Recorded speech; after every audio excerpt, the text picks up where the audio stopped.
Good evening and welcome to News Central. The relatives of a Michigan man who is in a coma are fighting over whether he should be kept alive.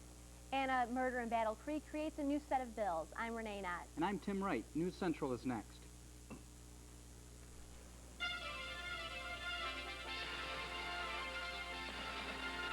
Serving the Mount Pleasant community and Central Michigan University. With Renee Nott, Tim Wright, Ryan Fortier with weather, and Bret Bakita with sports. Live from Central Michigan University, this is News Central. Mount Pleasant will take back the night with the March Against Violence. The march originated in New York to protest against rape. Take back the night, meaning take back the night to be safe for women to go out at night. The focus of the march is to raise awareness about domestic violence. The purpose of the march entails participation. Which includes spouse abuse, mostly wife abuse. It also includes child abuse and rape. Decreased tonight because of the weather and other events going on. She also tells us about that more people are helping out, volunteering each year to help prepare for this national event. The march begins at 8 p.m. tonight at the corner of Main and Broadway Streets and will conclude with a rally including skits and presentations at Finch Fieldhouse. The State House panel today approved a new set of bills sparked by a 1990 murder in Battle Creek. The bills are part of a domestic violence package. The legislation would allow police to make more arrests without warrants in some cases. The police would have to have a reason to believe that a suspect had violated the terms of his release from jail. 30-year-old Deborah Frost was killed by her ex-boyfriend in 1990. Frost had twice called police the night before to report that her life had been threatened by him. Police believe Frost might still be alive today if the bills being considered today had been the law then. Other bills in the package would include create new crimes of simple and aggravated domestic assault, require all police agencies to develop a written policy for domestic violence, and to force judges to check a defendant's criminal history for prior assault convictions before delaying a court proceeding. A man convicted of committing the first murder in Grand Haven in the past 10 years was sentenced today to life in prison.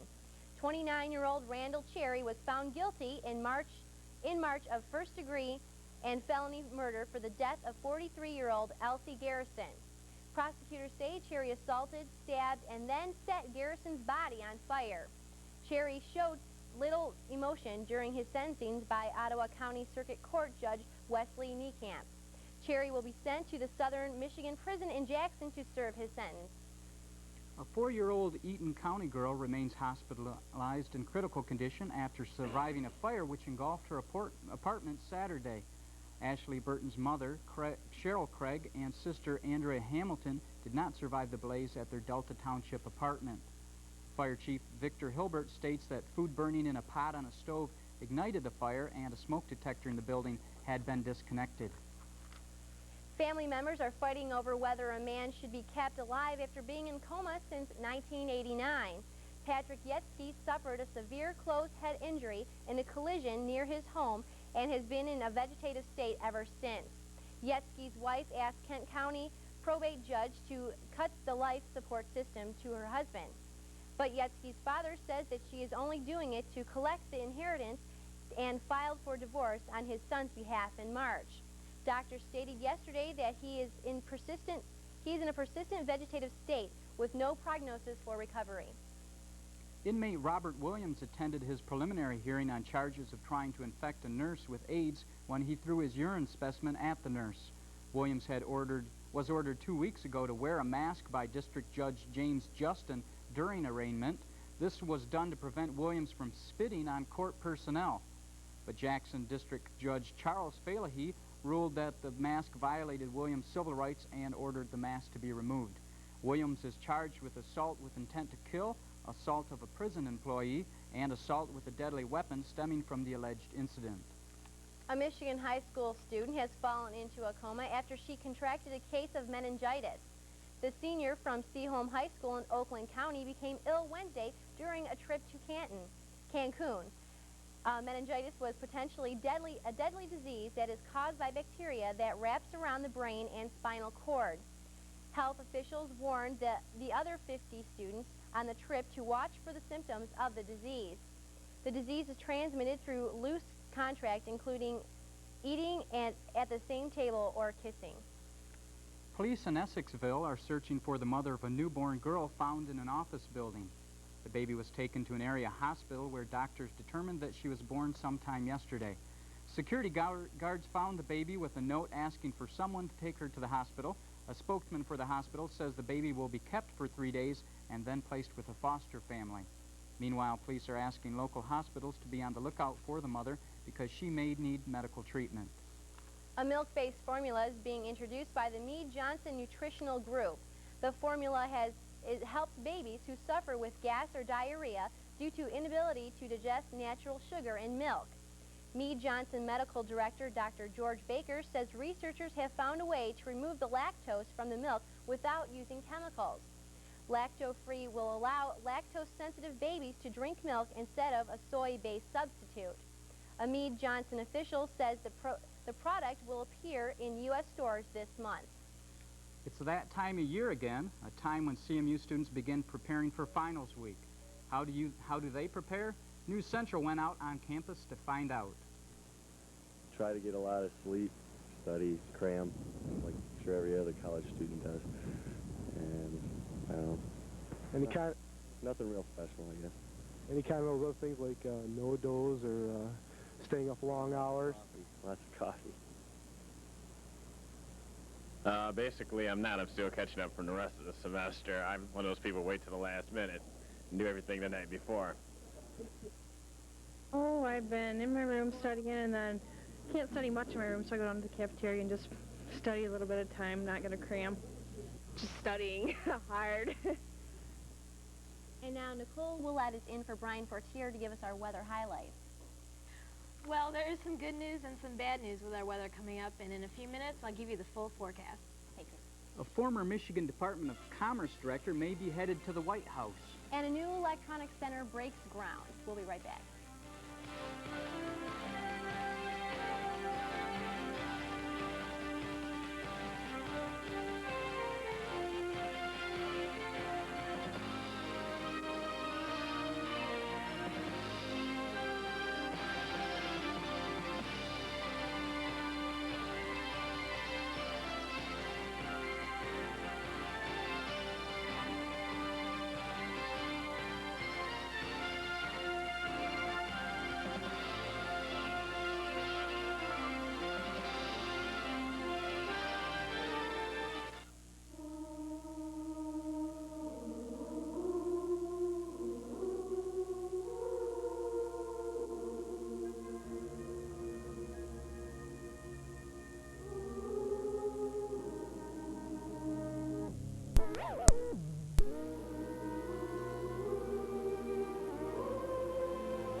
Maybe you have what it takes to be one of us. The few, the proud, the Marines. Hi there. Unfortunately, we here at 91.5 Videos from the Edge spent so much money on the radio promo that we only have the money for the TV promo to give you this cool-looking graphic and to tell you that 91.5 Videos from the Edge plays the coolest alternative music videos on the face of the earth. You can catch it every Monday, Tuesday, and Thursday night at 6 o'clock on the new MHTV. You want a joke? How many CEOs does it take to screw in a light bulb?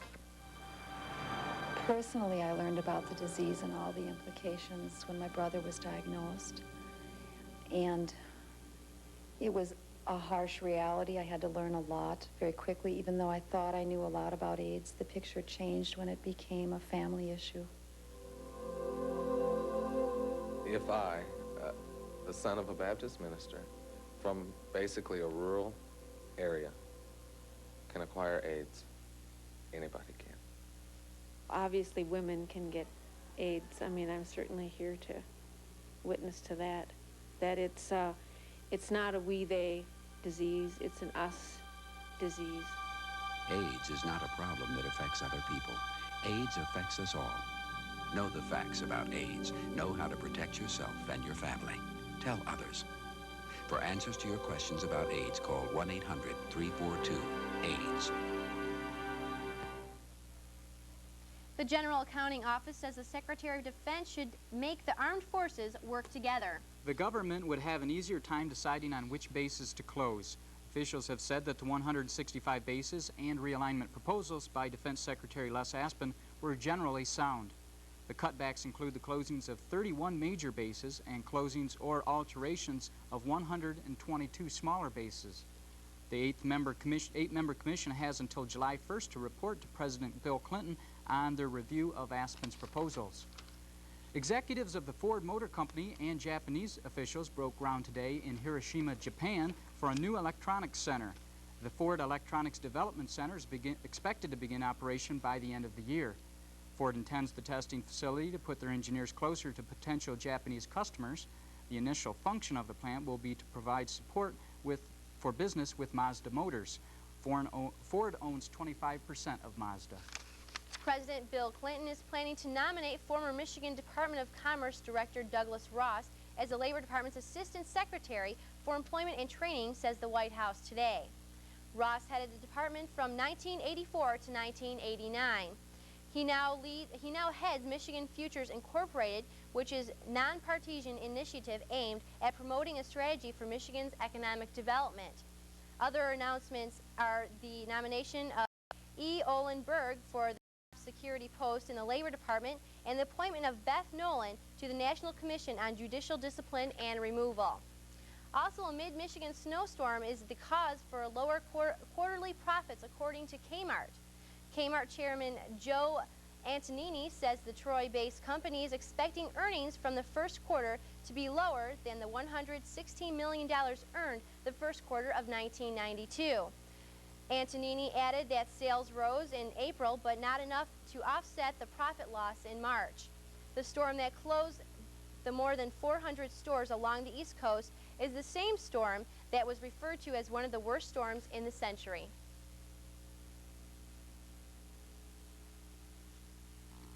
Bosnia and other countries asked the UN Security Council to lift the weapons ban against Bosnian Muslims. The government of Bosnia says that it needs the weapons so that it can fight the well-armed Serbian army.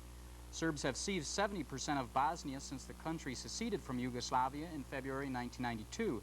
Heavy fighting continued today between Croatians and Bosnian Muslims. At least 200 people have died in the fighting between the two former allies in the last 4 days. UN officials say the Croat forces fired on peacekeepers near the city of Kisilak. The residents of South Dakota spent the day coming to terms with the death of their governor, George Mickelson. Mickelson was among 8 people who died when their plane crashed in eastern Iowa yesterday. Lieutenant Governor Walter Dale Miller will take the oath of office this afternoon and will serve out the remaining 20 months of Mickelson's term. One state lawmaker says, quote, "We lost the heart of South Dakota with the governor's death." President Clinton held a news conference this afternoon to show his strong support for Attorney Janet Reno. The Attorney General is beginning to feel the heat for the actions of the FBI, which preceded the fire at the Branch Davidian compound yesterday. And to end the siege, I discussed it with Attorney General Reno. I asked the questions I thought it was appropriate for me to ask. I then told her to do what she thought was right, and I take full responsibility for the implementation of the decision. Clinton also said that he is ordering a full investigation of how the standoff was handled. In its daily news conference, the FBI said today that even as the Branch Davidian compound went up in flames, David Koresh still had the ability to save the children in his custody. That bus, the air was cool and no gas. Had Koresh wished those children to survive, that was one place they could have been put safely when he had the fire started. The House of Representatives is planning immediate hearings on the events in Waco. On Friday, the House plans to begin hearings on the 51-day standoff.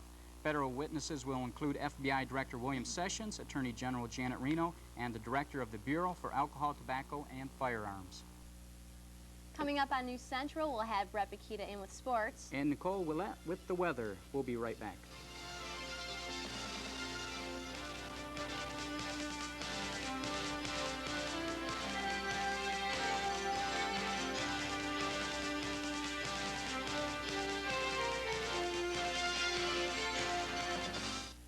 that you will always have a friend here at Carver High. Congratulations.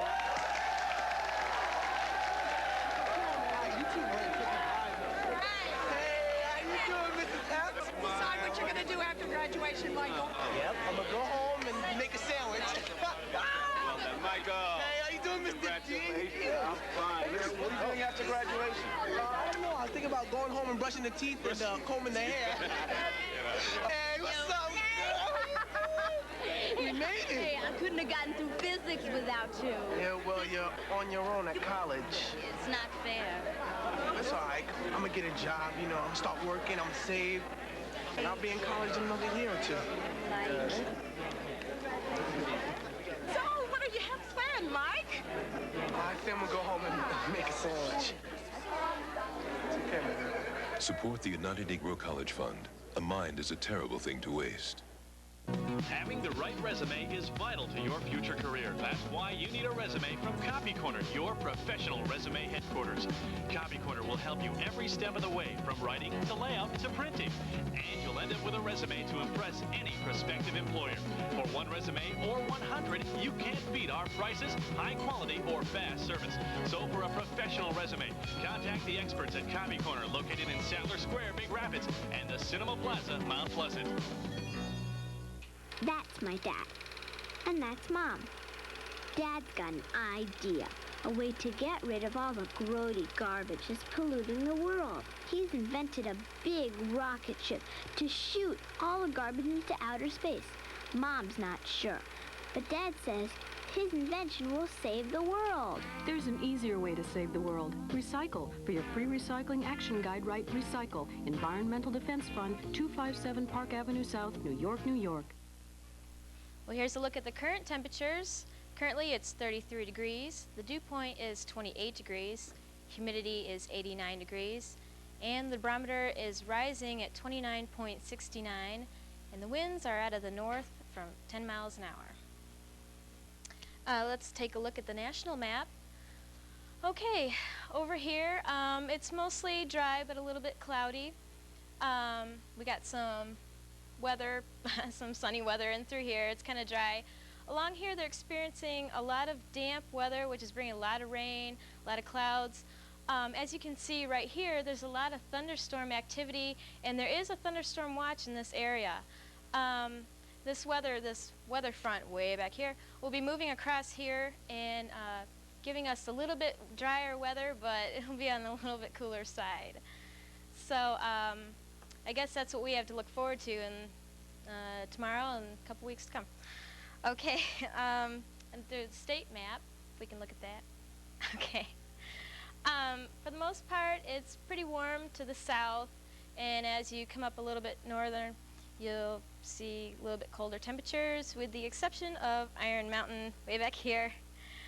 43 degrees and sunny, the only sunny place in the whole state. And right here we have some little flurries, and which is moving in from Wisconsin, and those will continue to move across the state, and we should see a little bit colder, but like I said, some drier weather come tonight, tomorrow, and into Thursday. Okay, let's look at the, tonight and tomorrow. Tonight the rain is ending with a few flurries possible, the low in the 30s. The wind is northwest. Okay, 5 to 10 knots. Tomorrow, partly sunny, high 54 degrees, and the wind is west-northwest from 5 to 10 miles per hour. Okay, Thursday, the high is in 45, and the lows will be 28 degrees, and mostly cloudy. Friday, it's partly sunny, high 53, and the low of 32. And Saturday, we have a high of 51, a little bit of rain, and okay, it'd be low of 35. Well, it looks like it's going to get a little warmer at least. Yeah, it'll be a lot drier, which is a definite advantage. So. At least maybe a little spring weather. Yeah, a little bit. I doubt if we'll see ever spring. Okay, thanks, Nicole. Thank you. Maybe we'll see the sun a little bit. Stay tuned.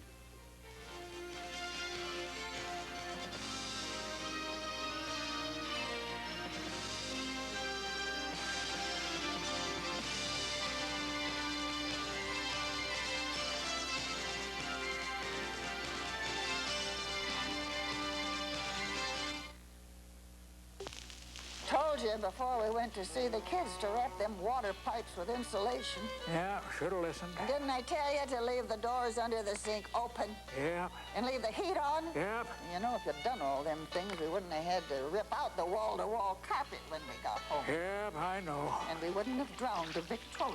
Yep, should have listened. Oh, fool. Oh, I got one.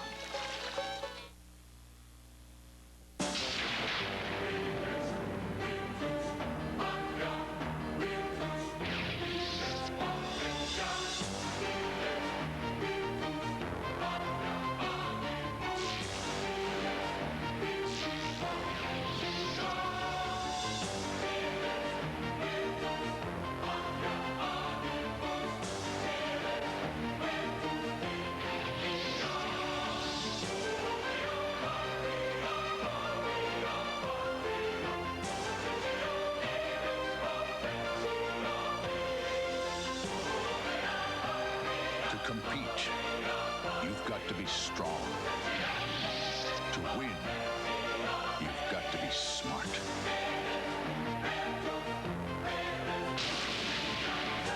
Maybe you can be one of us, the few, the proud, the Marines. Having the right resume is vital to your future career. That's why you need a resume from Copy Corner, your professional resume headquarters. Copy Corner will help you every step of the way, from writing to layout to printing. And you'll end up with a resume to impress any prospective employer. For one resume or 100, you can't beat our prices, high quality, or fast service. So for a professional resume, contact the experts at Copy Corner, located in Sadler Square, Big Rapids, and the Cinema Plaza, Mount Pleasant. And now Bret Bakita joins us with his sports, and unfortunately this is his last show of the season. Red Wings head into playoff action. Yeah, big playoff action last night as they hit the ice in the NHL. Of course, the Detroit Red Wings were looking to jump ahead of Toronto in semifinal action of the Norris Division Championship. The Wings, in front of the home folk at the Joe, came out with some physical play as Vladimir Konstantinov upends Wendell Clark, as we'll see in a minute when they roll our highlights. In the first period, it was the Red Wings striking first as Stevie Yzerman circles, and that is not Stevie Yzerman, folks. There is the Konstantinov back to the flood. As here Stevie Yzerman gets the goal, 1-0 Wings. Moving to the second, it's Sean Burr with the steal here after the mishandle by Todd Gill at the blue line, and Burr will streak down all by himself. He fires this cannon shot that beats Potvin on the near side as the Wings go up on the shorthanded goal 3-1. Still in the second, it's the Y-man with the wraparound attempt. Potvin there for the save, but look who's there to dump it in. It's Mark Howe on the rebound. The Wings up at this point 5-1, and for Red Wings fan, that means it's time for the octopus, or maybe a new tradition of the red balloon, as Detroit takes the game one by a score of 6-3. Mike Shovelday had 20 saves for Detroit, as these two teams will meet again tomorrow in Detroit for game two. In other playoff action, it was Vancouver over Winnipeg 4-2. Trevor Linden snapped in a rebound to gain the win for the Canucks. The Canucks lead that series also by a score of 1-0. In the NBA, the Detroit Pistons travel to Cleveland tonight to take on the Cavaliers in one of 4 games that is left in the regular season for Detroit. And tonight is definitely a must-win situation for the Pistons, as they find themselves 2 games behind Indiana and Atlanta for the final playoff spot in the Eastern Conference. Some good news to report for Detroit fans is the fact that the team's leading scorer, Joe Dumars, is expected to play tonight after sitting out Saturday's game with New York due to an ailing knee injury. It was red-hot Detroit Tigers, and I mean red-hot Tigers fans, as they were riding a 5-game winning streak at home going into their game yesterday with Seattle. But the boys from the Great Northwest would have something to say about all this Tiger heat, as in the first, it was Tito Martinez taking Tiger starter John Doherty deep to left field. 2-0 the score. At this point, Seattle leading it. Moving to the ninth, it's the same old story all day long, as this time Pete O'Brien hits a moonshot off the roof in right field as the Mariners literally rain on the Tigers parade, winning this one by a score of 10-3. On the day, Seattle had 4 home runs, 2 of these coming from the superstar youngster Ken Griffey Jr. As Doherty picks up the loss for Detroit, who drops to 7-5 on the season. This is good for a second-place tie with Toronto in the AL East, just 2.5 games in back of league-leading Boston. 2 other games to report in the Major League yesterday, both in the American League. It was Boston blanking Chicago 6-0. John Dobson pitched a 3-hitter for his first career shutout, This was the second day in a row that Boston shut out the White Sox. Also, Toronto over Cleveland, 7-1, as Roberto Alomar went 3 for 4 with a home run in that contest. Well, some just like it hot, and this was the case for unknown Kenyan Cosmas Ndedi, as yesterday he shocked the world by running past the favorites in the 97th running of the Boston Marathon. Ndedi, who spent much of the race in the secondary pack, took the lead after 24 miles, finishing the 26.2-mile course in 2 hours, 9 minutes, and 33 seconds, as you see on the screen there. This was only the second time that Ndedi had run a race of this distance, and for his accomplishment, the Kenyan earned a nice check of $65,000. A lot of work. A lot of work. By the way, why aren't you going to be here on Thursday? I'm going to make a trip down to the Kentucky Derby, watch a little horse race. Ah, that'll be interesting. Shoulder mounted. It weighs just 4 pounds. But it's the most powerful weapon this individual learns to use. Because this weapon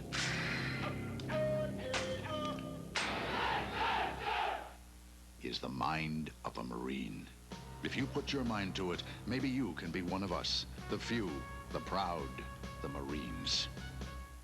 When friends don't stop friends from drinking and driving.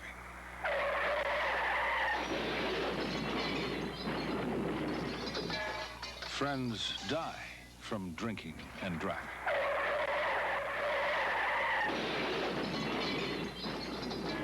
Friends die from drinking and... Friends don't let friends drive drunk. How to grow love in your own front yard.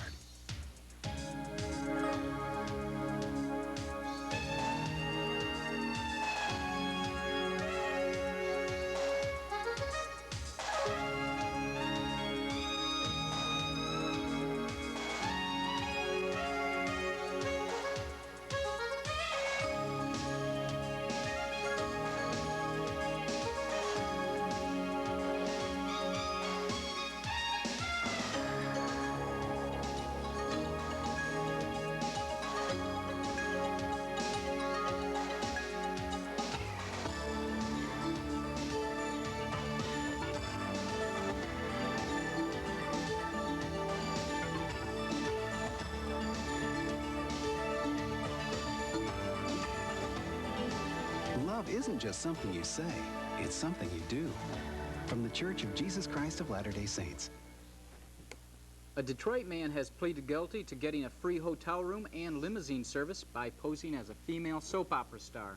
23-year-old Mike Hinley was sentenced yesterday to 14 days in jail, which he has already served on a charge of misdemeanor theft of services. Now Hinley faces extradition to Nevada, where he ran the same scam, getting an $8,000 chartered flight from Las Vegas to Chicago.